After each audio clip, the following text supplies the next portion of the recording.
Hello, hi Mina. We're watching a video by a content creator named Bricky, who I believe actually has explicitly given Glitch Stars permission to watch his videos, which is really kind of him and very awesome of him. We're gonna preface. We have to preface a little bit. First of all, I don't know shit about 40k. I know that there's like miniatures and it's like war. Clearly, I come from a place of ignorance. So everyone who is here who actually knows what they're talking about and knows how Warhammer works, please understand that I have no idea what I'm saying or doing. So please be forgiving if I say something stupid or wrong, but I'm here to try to educate myself. Here we go. Let's get it started.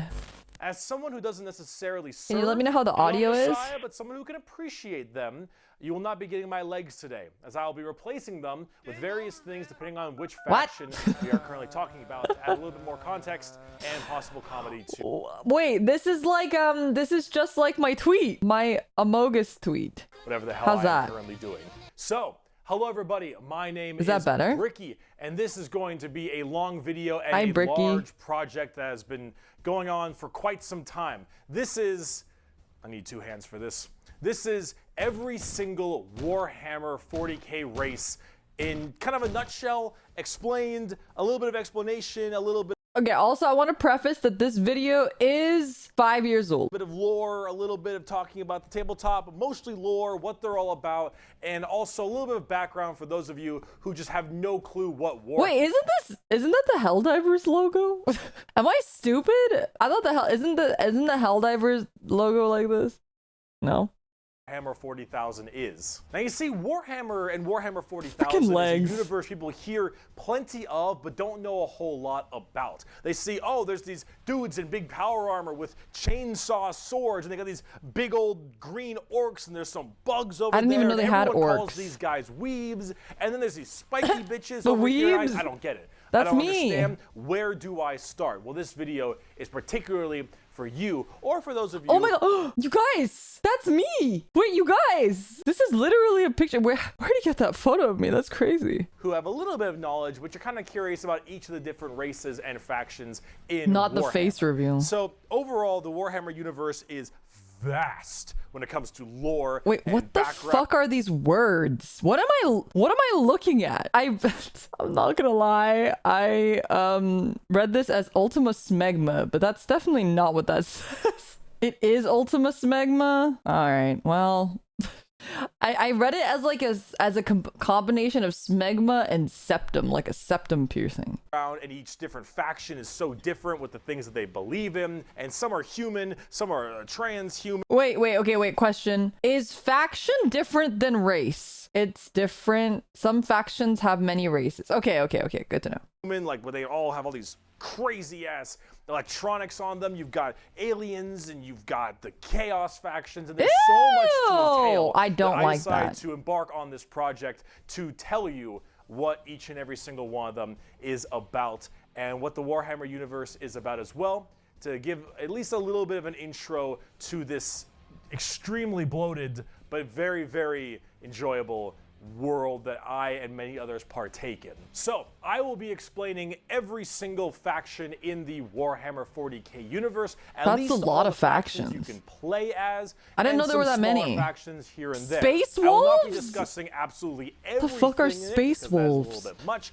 and I'm not going to go too mega deep into the lore. I'm going to give you a pretty solid overview of each of the different factions and have you learn a little bit about them, and we'll discuss a little bit of the tabletop as well, in case you were curious about that. But for this episode entirely, we are discussing the Imperium of Man, because that takes up a fat chunk of Warhammer lore.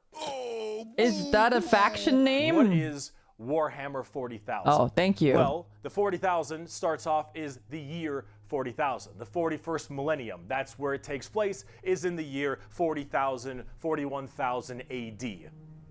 You're already more knowledgeable. Let me read you a quote, first of many quotes in this video. It is the 41st millennium. For more than 100 years, the Emperor has sat immobile on the golden throne of Earth. He is the master of mankind by the will of the gods, and master of 1,000,000 worlds by the might of his inexhaustible armies. He is a rotting carcass, writhing visibly with power from the dark age of technology. He is the carrion lord of the Imperium, for whom 1,000 souls are sacrificed every day so that he may never truly die.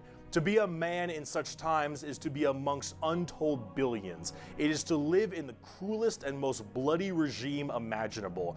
These are the tales of those times. Forget the power of technology and science, for so much has been forgotten, never to be relearned. Forget the promise of progress and understanding, for in the grim, dark future, there is only war. Oh no. There is no peace I don't like amongst that. the stars, only an eternity of carnage and slaughter and the laughter of thirsting gods. Everything blows. And it blows fucking hard.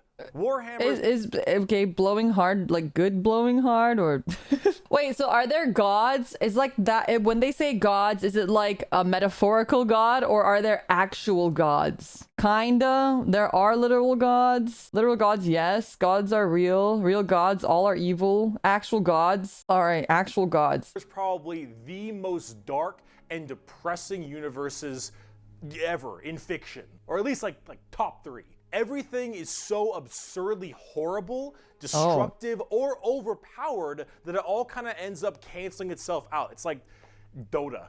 War rages across the galaxy. That's a crazy Interstellar statement. travel is only possible due to sacrificing 1,000 souls a day to a rotting carcass of a man who you. This is the Emperor! This guy! He's seen better days. You believe to be your god. Demonic gods and just Ew! demons tear open the fabric of reality on a whim.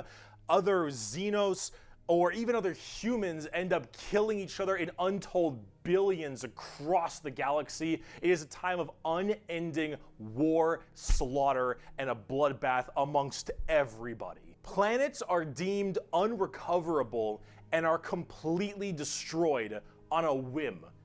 Everything sucks. But that's like the charm of it. What? That's the charm of it. I don't. Okay. Okay, interesting. I'm getting the world lore. Everyone. So wait. So question: is the 1,000 souls that are being sacrificed? Do they have to be like? Maybe Bricky will talk about this later. But is it like they have to be chosen? These 1,000 people have to be chosen, or is it like they can just die in war and that counts? Does that count? They have to be chosen. Oh, they're chosen. Okay, that's crazy. I feel like in the lands of war, it's like hard to even find 1,000 people. Everything in Warhammer is evil. Oh. But being evil is kind of fun. Like humanity in its own right is a xenophobic, prejudice, and religious zealot group that kill each other just as much as they kill all of their enemies. And they're like mid to high tier evil on the evil scale of Warhammer. Okay. Nobody's good. No matter who you are, everyone is some flavor, some color of evil. Whoever you pick, you are going to be the bad guy. But that's the fun of it.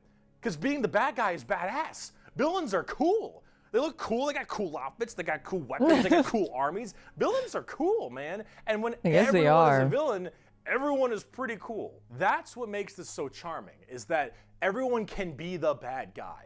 So let's start off talking about the main bad guy, quote unquote, the Imperium of Man. The main bad guy. Okay. The Imperium of Man is the main empire of the human race. All of humanity is under this one flag called the Imperium. And about 10,000 years ago, there was a man. He was the emperor of mankind. Wait, emperor of mankind, is that different than the other emperor we saw? Was the other emperor, what was he the emperor of? Was he not the emperor of mankind? I'm just trying to keep all the facts straight. Oh, it's the same guy. Okay, great. 10-foot-tall psychic demigod in his prime. Who led humanity across the stars to colonize tons and tons of worlds, create superhuman soldiers, and really bring humanity into a new age. This man, the Emperor of Mankind, was a psyker. And a psyker is like a magician of Psych. sorts. In the world of 40k, there is the warp, the immaterium, kind of like hell, but sort of like a purgatory dimension of hell. Jesus, and this is a crazy statement. is someone who can take that power and manifest it through their mind to use it to do stuff, like witchcraft stuff, magician stuff, spells, and lots of other things, but we don't want to get too into that. The Emperor, big boy psyker. Oh my, he really does look like Jesus here. Maybe even S. Now, the Emperor created a bunch of sons. Yes, created a bunch of sons known as the Primarchs. He created 20. Didn't like bang a girl and 18 Primarchs to have them lead all of the different legions of humanity to the different stars and plans to help colonize and bring it out. These Primarchs are basically like little versions of the Emperor. Not all of them are psychers, but a lot of them are very, very powerful, and they lead his special Space Marine legions. Then this big clusterfuck happened called the Horus Heresy, where the Emperor's favorite son, the Primarch, Horus, ended up joining Chaos and leading 9 of the 18, half of his Primarchs directly to Earth to fight down the Emperor himself. Now, if you want to know what Chaos is, remember what I mentioned earlier, the warp, that immaterium, the hellish place?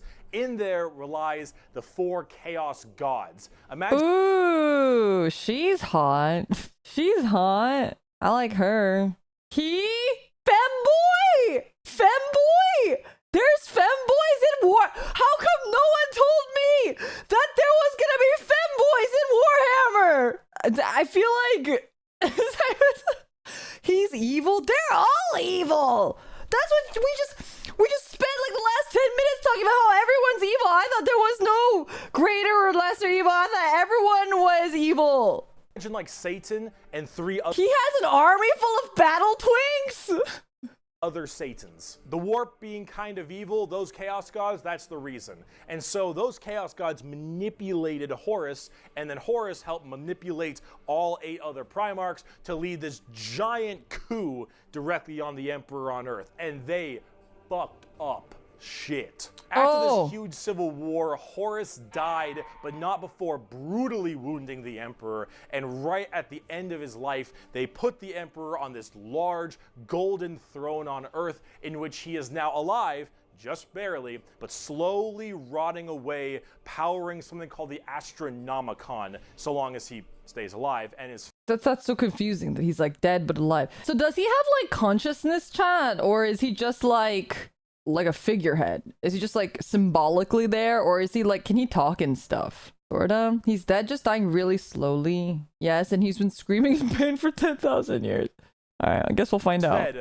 1,000 people a day. The Astronomicon is like the North Star. If you want to do interstellar travel in 40k, you need to pass through that demonic warp I mentioned earlier. But how do you know where you're going? Well, the Emperor is there putting a nice little navigator right there. He helps navigate you to know where you're going. If you want to go from Earth to some crazy solar system across the way, you need to go through that warp, and then you need to know where you're going, go through there, and pop your way out. It's like doing nether travel in Minecraft, so you can shorten the distance between going to areas. So long as the Emperor is alive and being fed 1,000 people a day to stay alive, you can do that. The moment he dies, interstellar travel's gone for all of humanity. You're so boned. Now, since the Horus Heresy 10,000 years ago, the Imperium has fallen from grace substantially. All technology has started to dwindle and die. There is now giant fundamental religious extremists that now believe the Emperor of Mankind— Oh, they're cool. I like the design. The design of this lady's cool. Or this person. Maybe they're not a lady. I don't know anymore. I don't trust anything anymore. Was a deity, a true living god, which is probably the last thing the Emperor would have wanted to be remembered for. So now you have this thing called the Ecclesiarchy, which is this giant church entirely devoted to spreading the good word of the Emperor. He is now the Holy Emperor God, the God Emperor of mankind, and all of the Imperium has taken up worshiping him to the fullest extent and killing anything that isn't humanity in his name. The Imperium has this futuristic gothic tone to it and a hefty religious zealotry to them. Ooh, this is cool. I mean, I think he showed like a 3D version of this earlier, but it didn't look as cool. I like the little eagle head and I like his little pee-pee. It's very cute. If you think anything against the Emperor, that's heresy and you deserve to die. That is called being a heretic. Heretics die in 40K. There is no such thing as freedom of religion. Ew. There is no such thing as freedom of speech, Ew. so long as you are against the Emperor. There is no such thing as any kind of tolerance. Everyone is a religious zealot. Some more than others, but no matter what, you're preaching that good word. So right now, everyone in humanity is trying to expand their empire across the stars. If you are a heretic, someone who doesn't believe in the Emperor, you are deserving of death. If you believe in the Chaos Gods, you are also a heretic and you deserve death. If you are an alien race of any kind, you are a filthy Xenos and you deserve death as well. Oh, so long I don't as like the that. murder continues and humanity That's expands, racism. the Imperium of Man is very, very happy. However, the largest fighting force of this Imperium is my personal favorite faction, and the first faction we will discuss, the Astra Militarum, or also known as the Imperial Guard. Pretty shit now, man. You finished. That's it, man. Game over, man. The Imperial Guard is the main fighting force of the Imperium, and in a world of horrifying creatures, galactic monstrosities, the literal demons themselves breaking through the fabric of time to kill you, the Imperial Guard are untold billions of regular men and women wearing modern day like flak armor with a laser rifle. This is the humble las gun, the main weapon of the Imperial Guard. It fires superheated plasma lasers at an extremely fast fire rate. It is reliable, never jams. It can blow off limbs, giant holes in concrete. It is overall an extremely devastating weapon in modern day. It is one of the weakest in the 40K universe. Yeah, a laser rifle that never jams, it could blow off limbs, one of the weakest weapons. That's the world we're in right now. But who cares? They're the EDF. Because the Imperial Guard has, in each battle, 500,000 of these men and women.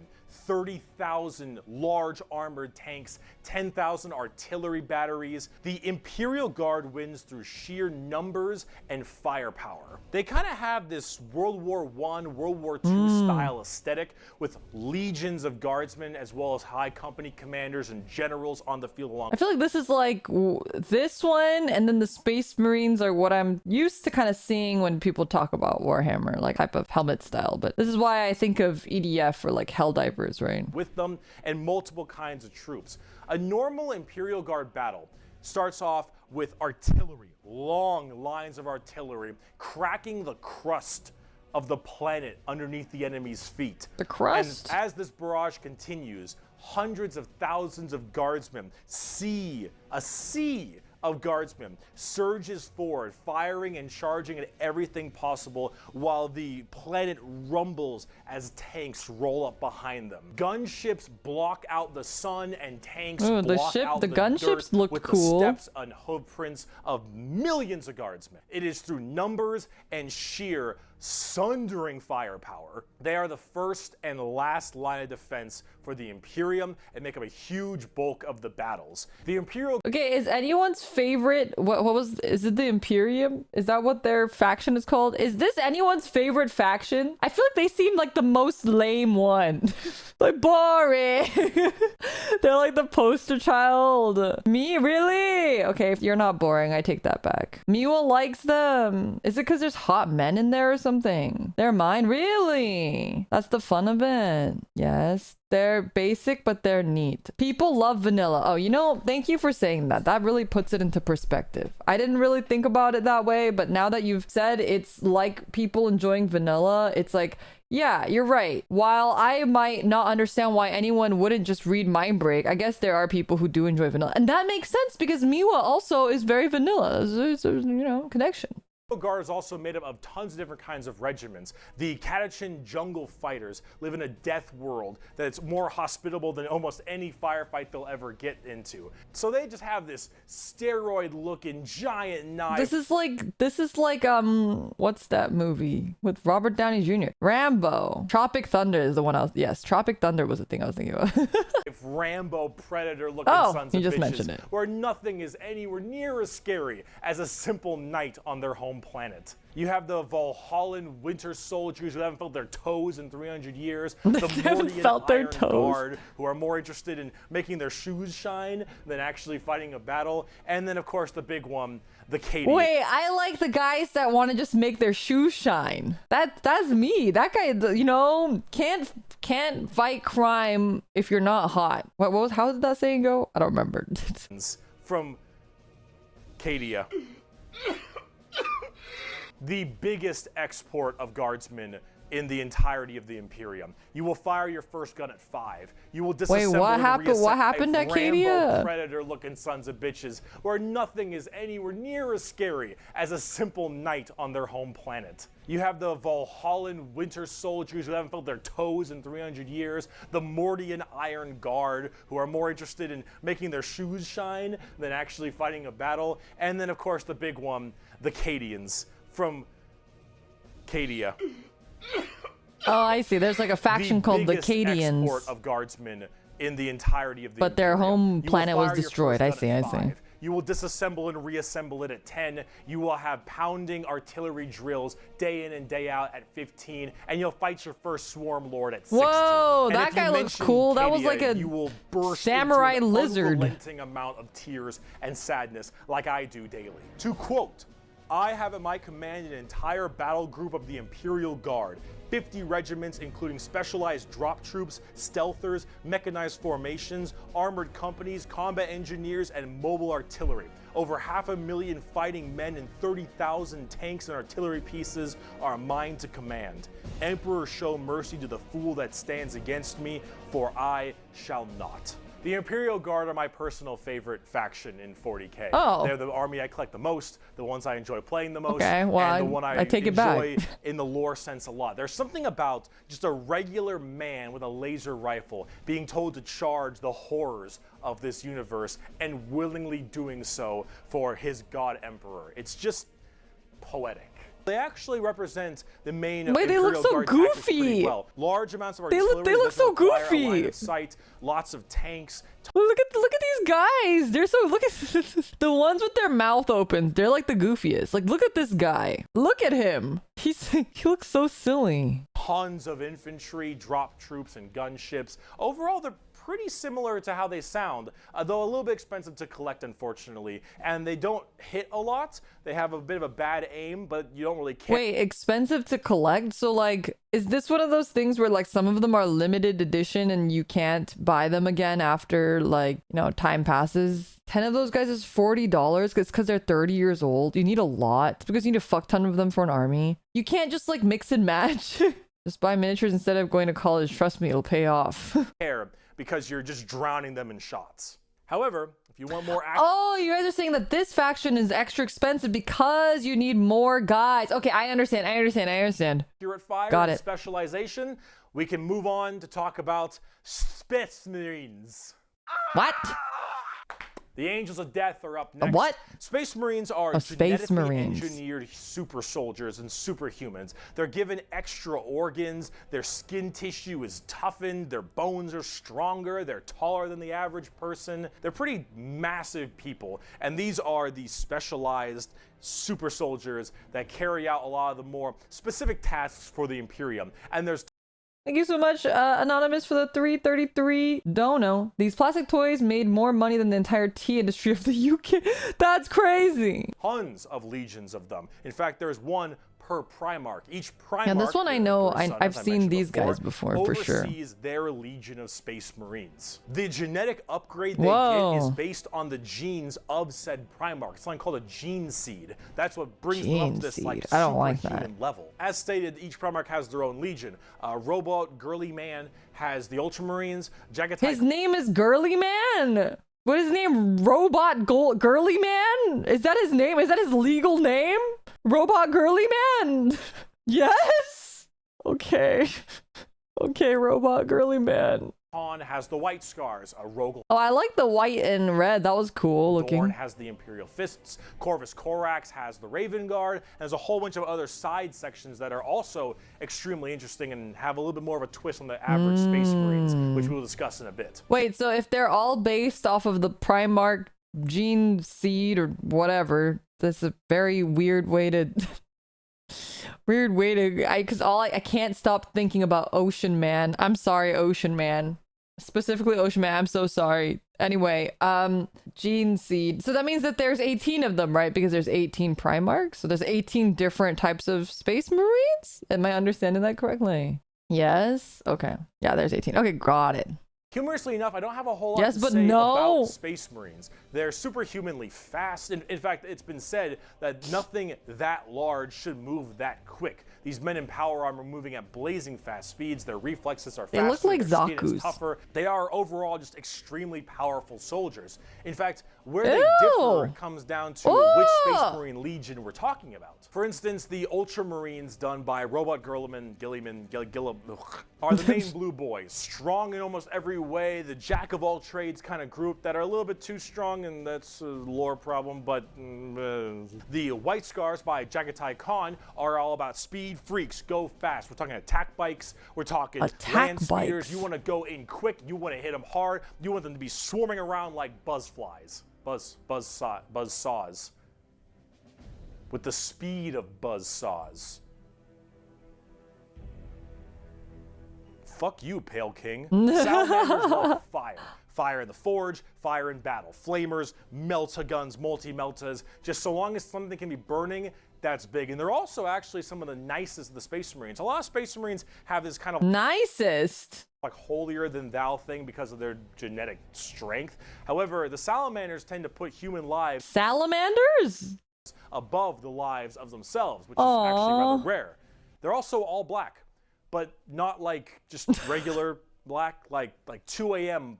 line at a White Castle black. Like they have a charcoal, dark, ashy exterior crazy. And blazing red eyes.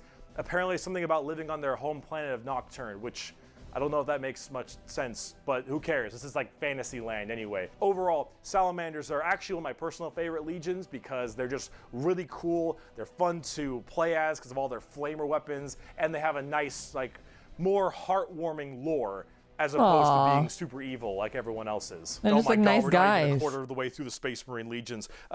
Imperial Fists believe in the power of the siege and defensive positions. Is that Raven a freaking master? Imperial Fist. Is that a freaking cherub? But he has like a little loincloth. You don't want to know about those. Don't ask about the chair. How can I not ask about the chair? It's like a little flying baby. Don't ask questions you're not ready for. Okay. Fists believe in the power of the siege and defensive positions. Raven Guards, master of stealth and sabotage while having bird helmets. I like the bird helmets. Of machines and vehicles while being really goddamn good at being sold on eBay after one nerf. Space Wolves, Vikings. Oh, and Space Wolves. Tons of wolves and axes, battle axes, fur everywhere. Space Wolves, angry, big teeth. Blood Angels, the genetic defect to make them want to drink blood and go crazy, called the Red Thirst. They have Cupid wings and stuff, which is a little bit strange, and they are all super gay for Sanguinius. Dark Angels are old school knights and inner circle thieves. That seems like the Fujo one. Is that the Fujo faction? Is there an AO3 tag for the, what were they called? Angels? Blood Angels. Absolutely. They're all vampire twinks. It's the BL Brigade. Oh my god. I gotta tell Fujo mate. She would love that. I feel like she would actually love that. Men. Are you a heretic? Me? No, never. Once in a blue moon, I know. Death Watch, a fancy anti-Xenos group that nobody plays because Death Watch, and they look cool though, but no one. How come no one plays them, chat? Death Watch keeps getting deleted and re-added. Like from the game? Like they remove them from the game? Death Watch is just super niche. Okay, I do like the design. I think it's cool. They're there though. Black Templars, for the people who, if you haven't prayed at least 3 times a day, you're gonna start praying out that airlock. And I'm sure there's some other that one was chapters cool looking I too. may have missed as well, like Crimson Fists and stuff. But Those are the main ones right here. Here, quote from the Emperor himself. From the They shall Emperor be himself. my finest warriors, these men who give of themselves to me. Like clay I shall mold them, and in the furnace of war I shall forge them. They shall be Is of this iron grooming will chat? and steely sinew. In great armor I shall clad them, and with the mightiest weapons shall they be armed. They will be untouched by plague or disease, no sickness shall blight them. They shall have such tactics, strategies, and machines that no foe will best them in battle. They are my bulwark against the terror. They are my defenders of humanity. They are my space marines, and they shall know no fear.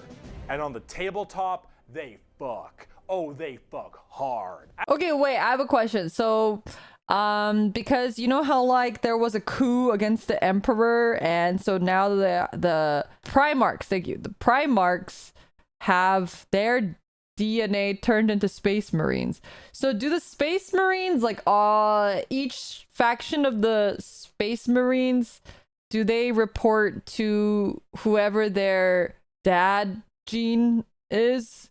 Or do they just report to the Emperor? They report to their Primarch. Oh, okay. That makes sense. As of making this video, Space Marines are laughably strong. That might change at some point, but overall, Space Marines just have it's like a Swiss Army knife, a tool for anything you need, except it's like a gold-plated Swiss Army knife. It is extremely strong. If you are actually... Is this still true, chat? Is Space Marine still the strongest faction? Yes? Okay. Actually getting into the tabletop of Warhammer, Space Marines are a Pretty great much. start. No. Also, whatever gameplay style you have, whether you want to be sit back with long range and heavy weaponry, go fast and run in, or even just full melee, all of these options are totally there for you. Space Marines are super badass, but unfortunately, it's time we start praying to our new god, the 2011 Honda Civic. The 2011 Honda People are Civic. afraid of technology. Technology! The Adeptus Mechanicus. The Adeptus Mechanicus are a technophile cult on Mars. Now, these people are a little bit weird because they don't actually Singed, is that you? believe in the Emperor of Mankind. And you might think, oh, whoa, Bricky, Leah's that favorite? sounds like some Toaster fuckers. A little bit. They believe in the Emperor. They believe They make out with toasters? What are you guys saying? You guys are just saying words! USB defilers! They worship the router! You'd either be Arch Heresy or their goddess. It's 50-50. It makes sense, we swear. You'll see how true this is. Okay. in his power, but they don't pray to him. They pray to something called the Omnissiah. And the Omnissiah is this kind of machine god that they believe permeates in all machines. And if you think, well, wait a minute, they believe in a different god as well? That sounds like super heresy. Well, yes-ish, but they also make all your guns. Ooh. And they make all your tanks. And they make everything that you have. So you can't really tell them to fuck off because you're not gonna win nothing if you don't got stuff to shoot people with. See, their Omnissiah at least makes sense from their standpoint. They believe it to be a deity that permeates through all machines. Your Honda Civic, your standard bolt gun, your Dune Strider Walker, your giant mechs, your huge ships. The Omnissiah is present through all. And the only reason your stuff works is because the machine's spirit in it says it works. If you want... Have you ever prayed for your OBS to work? You're praying to the Omnissiah. Okay, well, the Omnissiah has forsaken me because all of my technology breaks, okay? So fuck this group because fuck the Omnissiah because I always have tech issues. Want your gun to work, your tank to run, you must pray to it. And I mean full stop. You need to start chanting in high Gothic. You need to burn incense. You need to sit on your knees and pray to that car. You need to rub oil on your robes. And you need to go, ahomina, homina, homina, homina, homina, homina. Full stop. If you want your damn thing to work, if you want your gun to fire, you need to do that. No, you guys are right. I gotta pray. Time to buy that one Taiwanese snack and offer to the Omnissiah so that your tech works. very bizarre, and they actually have a bit of a point because it's obviously working. And if you look at them, I don't know how that works. So they obviously know something about what they're doing. The most notable member of the Adeptus Mechanicus is Magos, whatever. Belisarius Call. It's Farty McFartface himself. Yeah, this is the group we're talking about. These are these weirdos. Here, the Omnissian Creed. The credo, Omnissia. Light incense, say a prayer, and then change the car's oil. Oh, I do gotta change my car's oil, actually. I actually do have to do that soon. It's a little overdue, actually.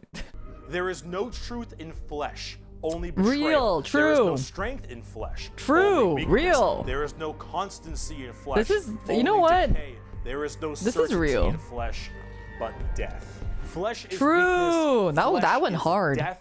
The Omnissiah that line went is the hard. God of the machines, and if you wish to be whole, if you wish to be holy, if you wish to give unto him, you must saw down your limbs and remove your organs and replace them with mechanical parts, because that is what he wants, and that is how you will become enlightened. Hard technophiles.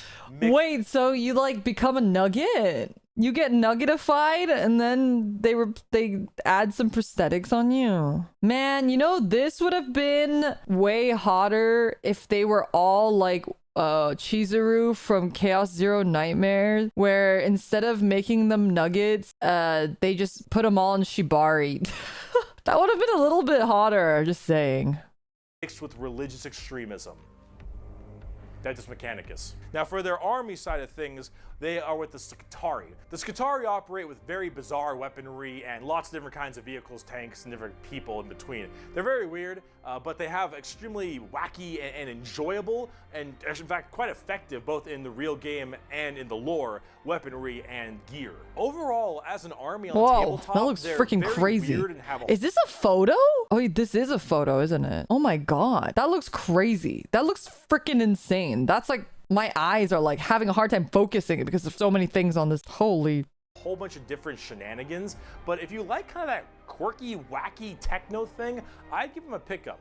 Hell, they're so paranoid. I gotta keep going. They're so paranoid and crazy. These Dune Striders you see right here, one guy was able to make them work. One guy, and he died. And they're so scared they'll never work again that they keep them on and they never turn them off, and they run around in a circle the whole time until they need them, and then they corral it and they go into battle. Yep. That sounds crazy. Adeptus Mechanicus. Now, if you want to talk about faith, though, let's talk about the Sisters of Battle. Oh, yay! Lego City. Lego the City. Sisters of Battle of the Adeptus. Okay, kind of hot. I mean, like, could be hotter, but I would say that's pretty hot. Sororitas. I love nuns with guns. Correctly, is an all-female group of battle sisters going through the ecclesiarchy section of the Imperium. The ecclesiarchy is, of course, the church. This is, imagine a private army of the church. Oh. Which is scary, and it is. The sisters are an extreme. Ooh, I don't like that. Ooh. Oh, I don't like that. Extremely zealotous force, and they take this to a full extreme. They believe in three main things: faith, martyrdom, and fire. Through the bolter, the flamer. Okay, this is hot. I don't know about the other ones, but this is hot. But also, I think part of it is, I just don't like when they look realistically human and when they don't look anime. I don't want to see their faces. But I like it when they have helmets, because then I don't have to see their very human-looking faces. And the Melta, the Sisters of Battle, are extremely potent at taking out chaos and heretics. Mainly heretics, because as they are a fighting section of the ecclesiarchy church, that's the big thing they want to kill. Any form of heretic will face the Emperor's justice through those three main weapons: the bolter, the flamer, and the Melta, and they will do so with extreme prejudice.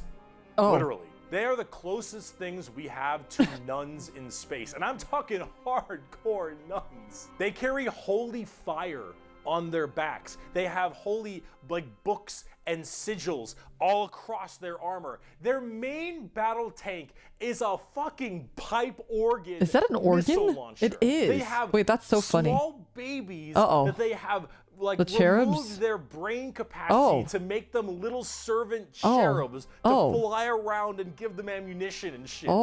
They drop churches from low orbit as mini drop pods onto battles. They drop churches into battles, and they blare war hymns and holy music from their frigates in low atmosphere and shower holy water across the battlefield. These are the people you are dealing with, and they're fucking awesome. They can— Wait, okay. I like that. That's cool. They drop churches and they just blare like their favorite tunes. You can just play like freaking Caramel Dansen and blare it on the church speakers. That's awesome. Can literally stave off demons on the tabletop. This is really nasty. Because their faith is that strong. Remember the warp, the demons from the warp? Well, the warp also manifests in your mind. All of your emotions, negative and positive, go through the warp. It's the immaterium, the place of all things. So if you are that mentally fortified, that mentally strong, you can stave off horrifying demons. Oh, wow. And all these girls, not a crack. Not a crack in that mental armor. Now, as much as a meme as they are— What the fuck is this? What is this? What am I looking at? As much as their models look a lot like Ongo Wait, it really does. Oh my god. Yeah, which I can't unsee anymore. I gotta say, I love their design. I think they're extremely cool. They're another army that I'm currently collecting. They just released a whole new line of figures very recently, and they look wonderful. Everything from Celestine, the living— Oh, this is, I know this one. Because I saw someone do a really cool paint job that happened to look like some other VTuber. That was really cool. Literally undying saint from the Triumph of Saint Catherine, which is literally a funeral procession as a model. Those organ tanks I mentioned earlier. This shit is the most over-the-top badassery in a lot of the Warhammer universe, and goddamn it, is it over the top. But Sisters of Battle are so cool. While I'm a guardsman at heart, this is such a cool faction. By Bolter Shell, Flamer Burst, and Melta Blast, the mutant, the heretic, and the traitor alike are cleansed of their sin of existence. So it has been for 5 millennia, so shall it be until the end of time. That goes hard. I like being cleansed of their sin of existence. They're spitting bars over there, Games Workshop. Damn. And speaking of burning demons. Oh, that guy's cute. I like this guy. He looks so silly. Are the first army I actually collected back in 7th edition. Wait, I like the Grey Knights them. are a super secretive and much more old school look at power armored knights, except they are all psychers. All of them have that crazy space magic magician shit. It's also important to know that you don't have to like everything. A lot of us drill down a handful of factions to focus on. I think so far, I like the Battle Sisters. I like these guys because they look goofy. And I liked some of the Space Marines, but I already forgot which ones. Every 100,000 guardsmen, there's one Grey Knight. For every 10,000 Sisters of Battle, there's one Grey Knight. For every 1,000 Space Marines, there's one Grey Knight. Grey Knights are the strongest of the strong, both in mental will and absolute just strength. These are Space Marines that are all high-level psychers, all of them able to specifically do one goal, and that is kill demons. The Emperor believed that the demons of chaos were the #1 threat to the Imperium, and he probably is right. However, this group is entirely based on doing that through a myriad of tactics. I liked it better when he had his helmet on. Coming from the planet, or I guess the moon of Titan in the Sol system, the Grey Knights are thrown through extremely rigorous training and are as clear of mind and soul as they possibly can be. Since the demons of the warp are the warp and your mind projects to the warp, people can go insane very fast, especially lower level psychers. These Grey Knights need to be able to harness the warp in the presence of I like the design a lot. I think they're really cute. They're so chonky. They're so chonky, and they got like cute little helmets. They have like little like silly looking helmets. I like them. demons and stay perfectly sane. They're say One of the so. characters, one of my favorite characters, is named Castellan Crow. He has a demon blade, the black blade of Mahamahama, and he has to have it on him because it tempts everyone nearby, constantly beckoning them. Use my power, use my strength, suck my penis, whatever the possibility. And so he has to keep it on him all the time as this thing whispers to him consistently, and he has to stave it off forever, being alone in his chambers or on the battlefield, because anyone who gets too close to it might be tempted a little too hard. He is that pure of heart and mind, and all the characters in It is the sword of mind breaking. It's the hypnosis sword, you guys! It is the hypnosis sword. He does look like Alphonse from Fullmetal Alchemist, doesn't he? The only issue is that Grey Knights have a scorched earth policy. Oh. You know, more ways than one. If they're fighting demons, demons corrupt and make people crazy. So if I'm a guardsman and I'm fighting demons and the Grey Knights arrive and they kill all the demons, I'm a risk. And so guess who's not making it out of there? On the tabletop, they're very strike fast, strike hard kind of people. They teleport all around the place. They're fast strike they're groups, so cute. small amounts of models because they're so dang strong. You only have so many characters, but with it, you get in there, you're very tough, very tanky, you hit really hard, and you try to bounce around the battlefield quickly, but you don't have numbers, and so every dead Grey Knight hits really damn hard. They're fun though. Is that a head? If you like that kind of fast striking kind of army. Oh, and also Caldor Drago. Ooh, I don't like that. We're not even gonna get into Caldor Drago. All right, that is, oh my goodness gracious. I am the hammer. I am the mail about his fist. The hammer! Is that the Warhammer? I am the spear in his hand. Have we found the Warhammer Chan? I am the shield on his arm. I am the flight of his arrows. I am the hammer. I am the sword. I am the shield. I am a soldier at the battle at the end of time. We found a hammer, so we need to find 39,000 more? 1 out of 40,000 hammers. No, we need to find 39,000 more hammers! Oh, man. Grey Knights are pretty hardcore. They are as holy as you can get for a Space Marine. If you like Space Marines and you want to, you know that they're holy enough, you want to be holier, Grey Knights. Now, if you want to be holier and big, let's talk Imperial Knights. Oh Lord, he coming! Do you like gigantic walkers the size of homes or medium-sized buildings? Do you want to kill heretics, but you want to kill like 40 of them per turn? Do you want a gigantic old-school knight noble house style of walkers with... This guy looks like that guy in Star Wars. You guys know who I'm talking about? He got like a cloak and like little spindly hands. Then you got Imperial Knights. Imperial Knights, it's not a whole lot to talk about them because this looks like a Bionicle. This is a Bionicle. You can't trick me. This is a Bionicle. That guy's this is like right like the Bionicle mouth. This is just a Bionicle with a turtle shell on his back. Is that why the Warhammer lore is so deep? It's like the Bionicle lore. They're just gigantic walkers, but they have this old school like house feel to them. Like literally like they're houses. Each Imperial Knight comes from a house, and each of them act in their own special way. These behemoth of walkers also destroy almost everything in their path, killing full swaths of squads in a couple shots, stepping on legions of troops. Like, these things do not mess around, and they look so cool. Imperial Knights and Chaos Knights, actually, for that matter, don't have a whole lot to discuss. They're just super big, heavy walkers, and they look different depending on your house or Chaos God you currently believe in. And overall, these things are just really cool. They look like Bionicles. Everything in your path. They're the big, scary, big unit of Warhammer, and if you want to collect them, go to town. They make for a great painting project, too. Getting more back down to earth, let's talk something about a little bit different, a little more. I like my mechs a little chonkier. I feel like those are very top heavy, which I'm not really into. I like this. I think I like the Space Marines a little bit more in terms of, because they look more like Zaku's. These guys, I don't like their skinny legs. Gold.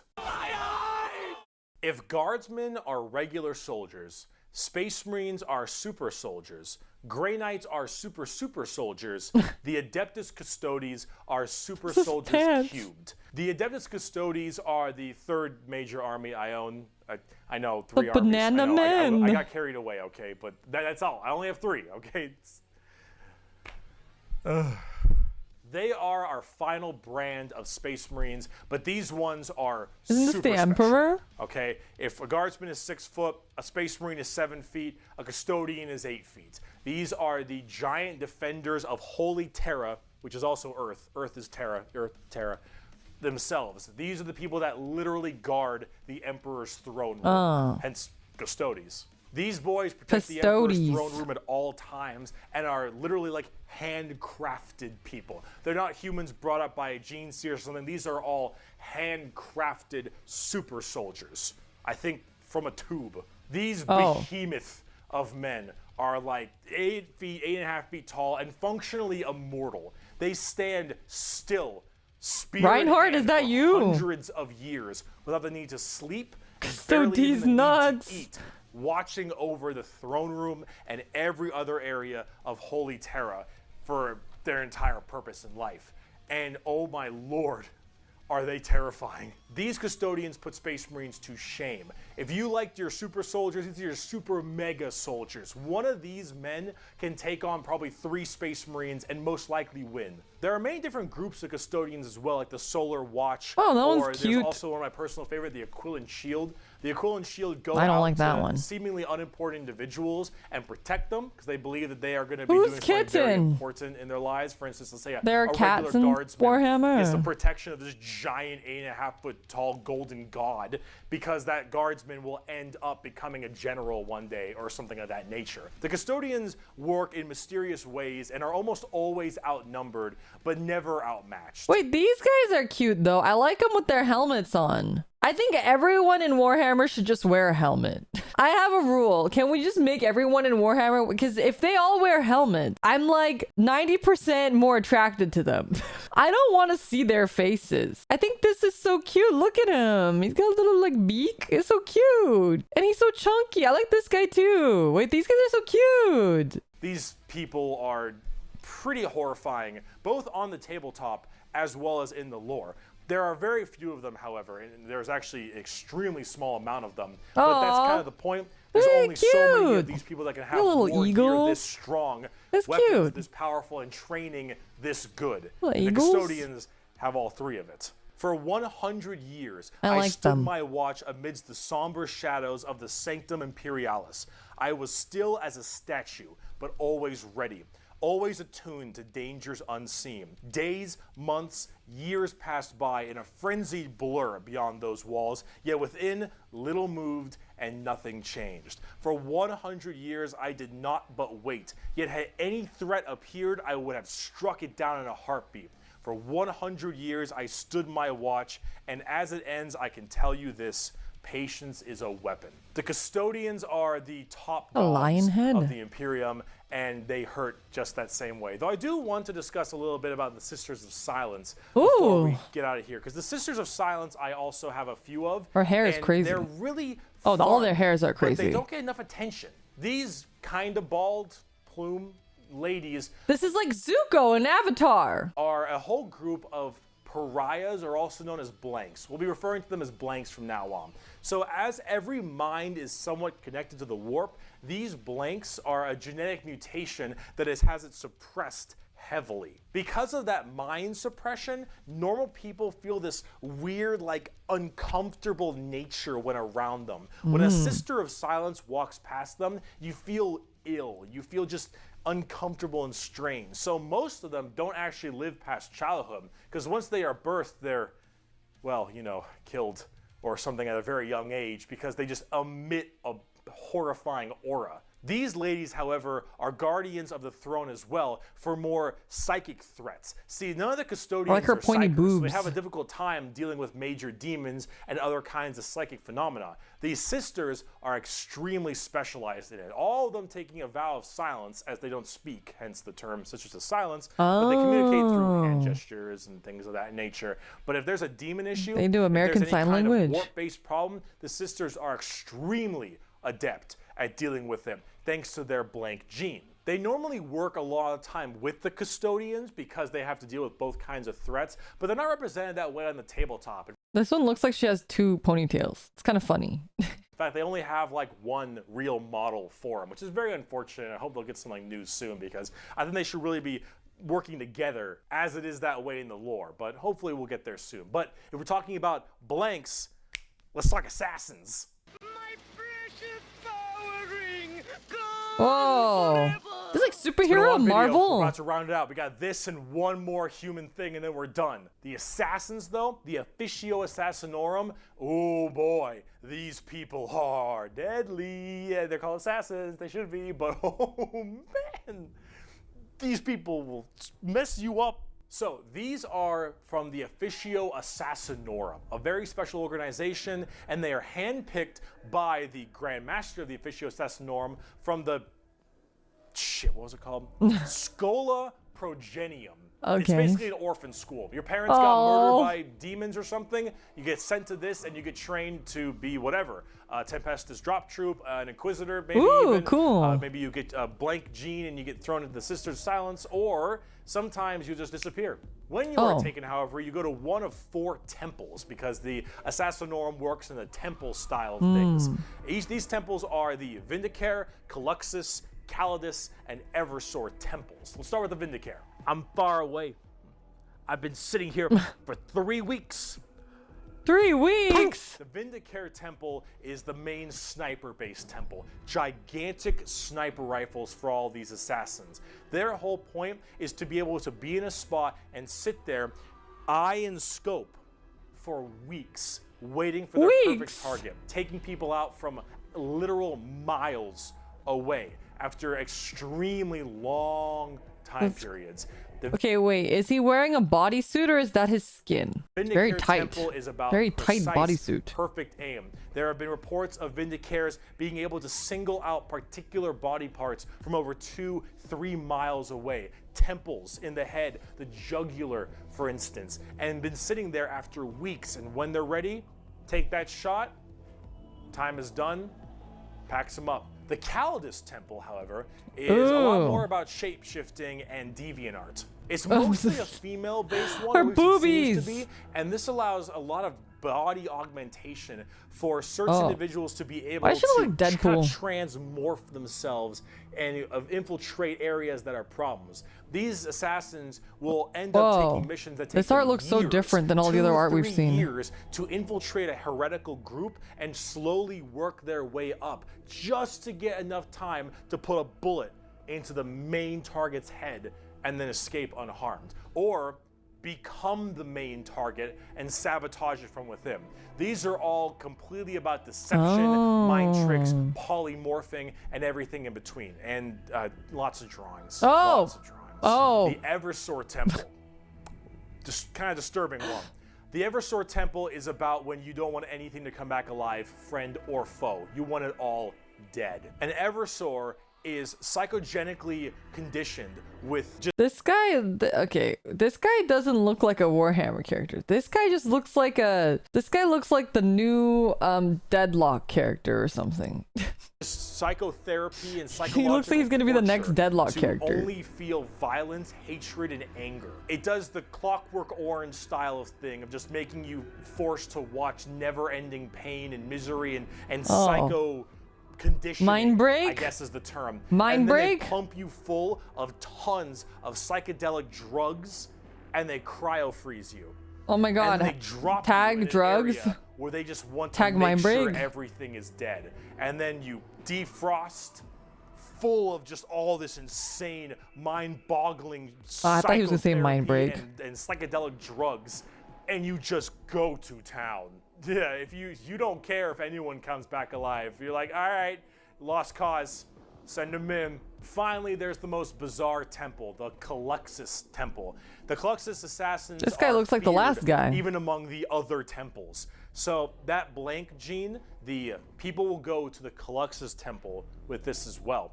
And this is where they can harness that to be massively anti-psyker or even just anti-regular people. They're seen with extreme fear and distrust among many, many people. They're described by the Eldar by quote as being pure evil. Imagine that uncomfortable feeling from that.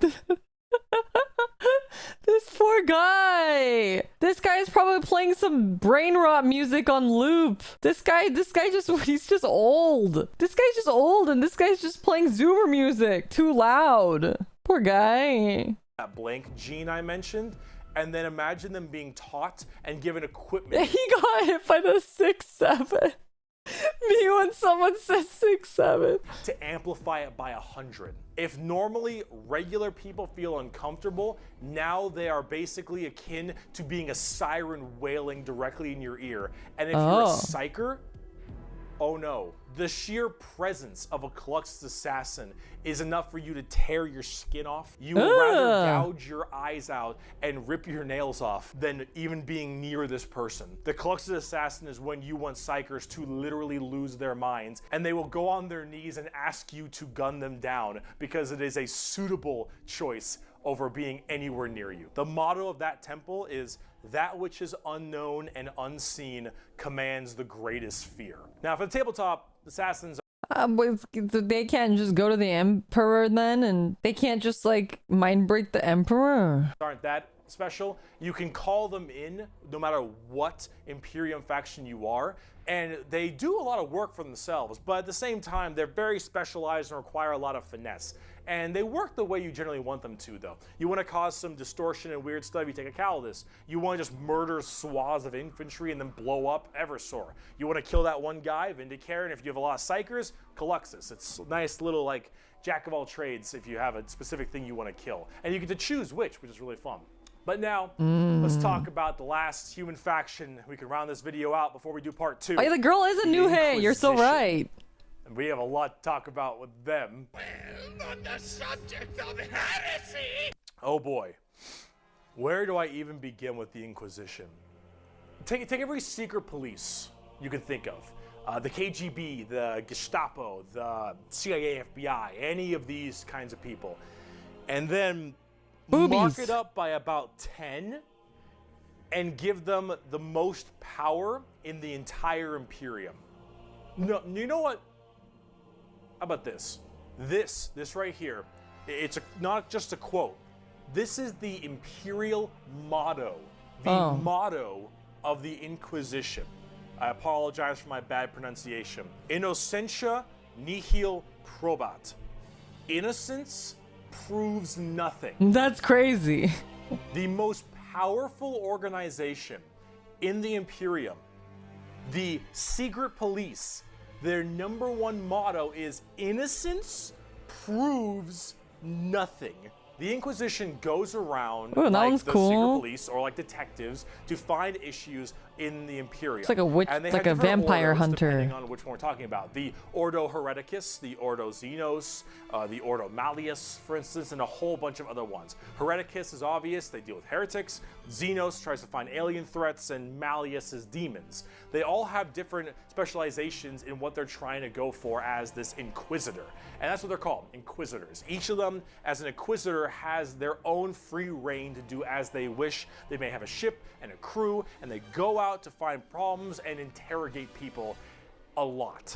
They are above the law in every department over Space Marines. Now, the Space Marines might argue against them and stuff, and there might be a lot of blowback, but technically they are above them. Wait, so they also serve the Emperor? Or are they also serving Primarchs? I think I might have missed that. Emperor? I mean, if they're above Space Marines, I'm assuming it's Primarchs? Everyone serves the Emperor. They're above the Primarchs. Oh, so they like serve the Emperor directly? They serve, oh. These are all human factions. So do they all the human factions all serve the Emperor? Inquisitors serve the Emperor and no one else. Gotcha. As Inquisitors, They are looking to investigate and figure out coups and cults. And He's demonic one of the incursions, cherubs. possible Xenos issues like gene stealers or a new threat coming into an area. They're about learning that stuff and actually doing detective work. And memes aside, they're pretty good at it. The Inquisition having all of this power does make them a little bit power hungry and frantic sometimes. And yes, it is still a bad thing, but most of them are pretty good at their job. Whoa. And they spend a lot of Look at this time lady. being very diligent big to make hair. sure that all of these leads they follow are proper and correct. They're basically space detectives with just enormous power and sometimes a bit of a power complex. And we haven't even talked about Exterminatus yet. Exterminatus It's a different group. deeming a planet unfit to be saved. I deem that this planet is demon infested and taking it back will cost too many resources and is not worth it. I have now committed Exterminatus on this planet. I will now sign the death warrant of an entire Imperium planet. You can do as it that? is unfit to take and better to be destroyed than allow the enemy to hold it. This can mean saturation bombardment. This can mean cracking the planet's core and breaking it apart. Doesn't matter. Render this planet inhospitable to all life. Oh, wow. Yes, the innocence proves nothing people are the only people who can choose this planet must die in its entirety. Yeah, you're playing the villain. Now, it is memed a lot, but most Inquisitors are very rare to do Exterminatus. Exterminatus is a very crazy thing. There's only so many worlds that you don't want to destroy all of them. And naturally, with the memes aside, there are some people who are a little bit rough on this one. Who's that? Who's that? Who's Fidus Cryptman? Why are they named like this? Cryptman is a terrible name. He blew up a lot of worlds. Cryptman exploded hundreds of planets to starve out space spiders. It's all Logs' fault is what you're saying. But most Inquisitors generally don't like to do Exterminatus a ton, but it is an option they have. And it's a crazy option when you think about it. Secret Wait, definitely not gay for Celestine. Oh, she's not. Oh, they got a thing. Celestine is the one with the wings, right? Police Inquisition are unfortunately not represented on the tabletop very much. You generally kind of put one in your army if you feel like it. You have a couple special options there and some side content, but they're not really fleshed out very well, and personally they need a lot more stuff put in there, and they really need a lot more effort put into them, and they're not quite where I want them to be. Overall, the Inquisition makes for a lot of the best storytelling as well, because it's a little bit hard to talk about a big story of a whole bunch of space marines killing something, right? It's just a big battle story. It's not as interesting. Having that intrigue and that moral dilemma that an Inquisitor has makes for a lot better media. And honestly, the more people do it, I think it's better, because then it adds a little more humanity to the Warhammer horrible, horrible grimdarkness. And wow, we just finished the humans, all right? Come back for part 2 when we talk about Chaos and Xenos, because we got to talk about the 4 Chaos Gods and all the Chaos Marine Legions and the Tau and the Necrons and the Orcs, and oh boy, we got a lot. I'll see you in part 2. Thank you, Bricky, for part 1. Thoughts so far? It's a lot of information. My brain is expanding. It's doing my best to try to keep up with all of the information. My favorites so far. What did we have? We had so many. I'm trying to look at all of them so I can remember. I like the Space Marines. I like the nice guys. Yeah, I like the nice guys. I like this is like Samus. I like Samus. And I like the Dark Angels, even though apparently they suck or whatever.